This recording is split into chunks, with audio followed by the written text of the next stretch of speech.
Salam dan bahagia Ibu dan Bapak Guru hebat. Pada modul 2.1 kita sudah belajar tentang pembelajaran diferensiasi.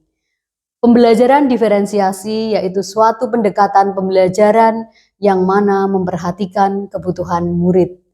Kita tahu pada modul 1.1 sudah belajar tentang filosofi pendidikan menurut Ki Hajar Dewantara, di mana murid mempunyai kodrat alam dan kodrat zaman yang tidak bisa kita paksakan.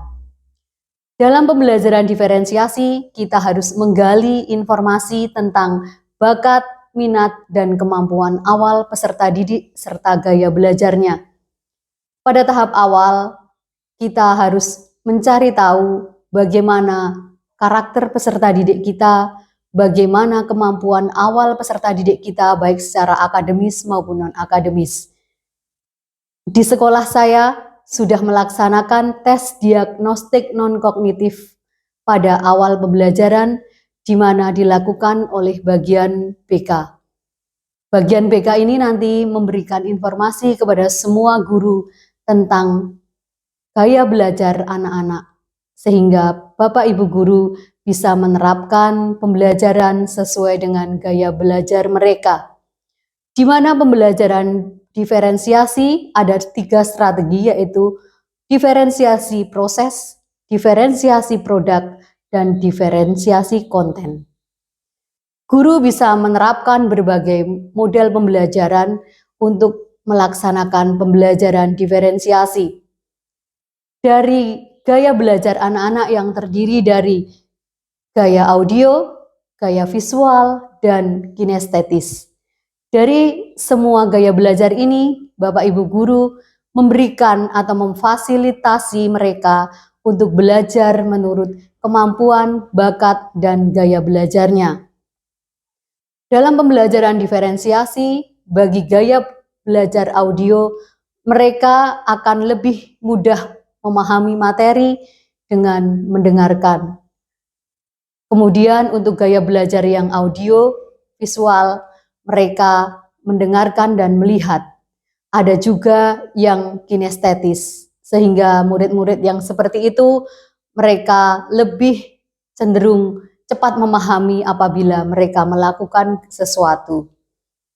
Pada proses pembelajaran diferensiasi, tidaklah kita harus memaksakan kehendak kita, tetapi kita menyiapkan, kita memfasilitasi mereka dengan materi-materi sesuai gaya belajar mereka.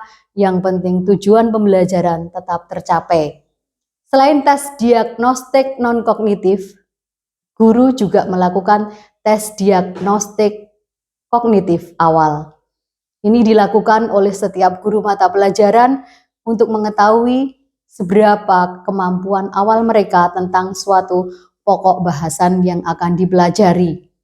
Dari situ, guru bisa memetakan kemampuan anak yang belum paham dan yang sudah memahami atau bahkan yang sudah mahir dalam materi yang akan kita pelajari.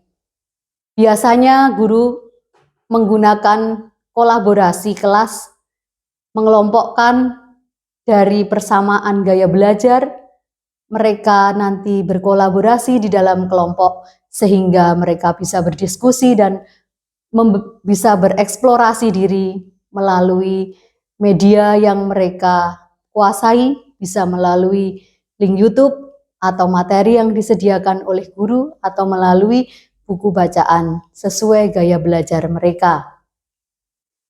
Biasanya guru mendampingi, memfasilitasi setiap kelompok sehingga mereka akan dituntun untuk menuju tujuan pembelajaran supaya tercapai. Bapak dan Ibu guru hebat, pada pembelajaran diferensiasi ini sebenarnya tidaklah kita perlu cemas, tetapi mari kita memulai dari diri kita sendiri untuk belajar menerapkan. Mungkin tidak perlu tiga-tiganya, mungkin kita bisa mencoba dari diferensiasi produk, proses, atau konten. Pada pembelajaran diferensiasi, kita bisa melakukan beberapa asesmen. Asesmen kita sesuaikan juga dengan gaya belajar mereka. Apabila mereka suka dengan audio, bisa mereka menampilkan produk-produknya berupa audio. Apabila mereka suka visual, mereka bisa mengekspresikan diri mereka melalui visual, dan yang kinestetis bisa melalui kinestetis. Kita tidak lepas dari peran kita sebagai calon guru penggerak, di mana kita harus bisa mandiri, bisa berkolaborasi, kreatif dan inovatif, dan juga reflektif. Pembelajaran diferensiasi tidak perlu kita berlelah-lelah untuk memaksakan kehendak kita, tetapi kita menuntun mereka sesuai bakat dan minat mereka. Kemudian untuk memulai dengan pembelajaran diferensiasi ini, kita bisa menerapkan budaya-budaya positif yang sudah kita pelajari pada modul 1.4, di mana kita memberikan pengertian kepada murid bahwa pembelajaran itu tidak hanya tergantung pada orang lain, tetapi tergantung pada diri sendiri. Bapak dan Ibu guru hebat, dalam budaya positif, kita sudah menerapkan rasa tanggung jawab kepada mereka. Kita sudah memberikan tuntunan kepada mereka bagaimana bersikap disiplin, bagaimana bersikap bertanggung jawab dengan tugas mereka. Sebagai guru, kita harus bisa membawa rekan-rekan guru kita untuk menuju dalam kebaikan. Dalam modul visi dan misi, kita sudah belajar bagaimana kita harus membuat suatu perubahan melalui prakarsa perubahan yang mungkin sederhana yang harus kita mulai untuk mewujudkan pembelajaran diferensiasi.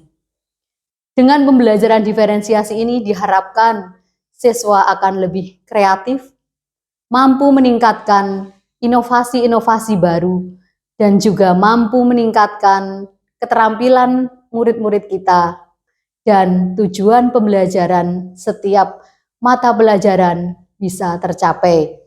Jangan lupa kita juga selalu berkolaborasi dengan orang tua, di mana orang tua merupakan pendorong bagi mereka di rumah, sehingga kita bisa bekerja sama untuk mewujudkan manusia yang merdeka, harus memiliki karakter profil pelajar Pancasila, yaitu yang beriman dan bertakwa kepada Tuhan, mandiri, bergotong royong, berkebinekaan global, kreatif, dan inovatif, seperti yang tertuang dalam profil pelajar Pancasila. Marilah kita bersama-sama untuk belajar mewujudkan dan menerapkan pembelajaran diferensiasi bagi peserta didik kita. Salam dan bahagia. Salam guru penggerak. Terima kasih. Sampai jumpa di video selanjutnya. Jangan lupa like dan subscribe video ini. Terima kasih.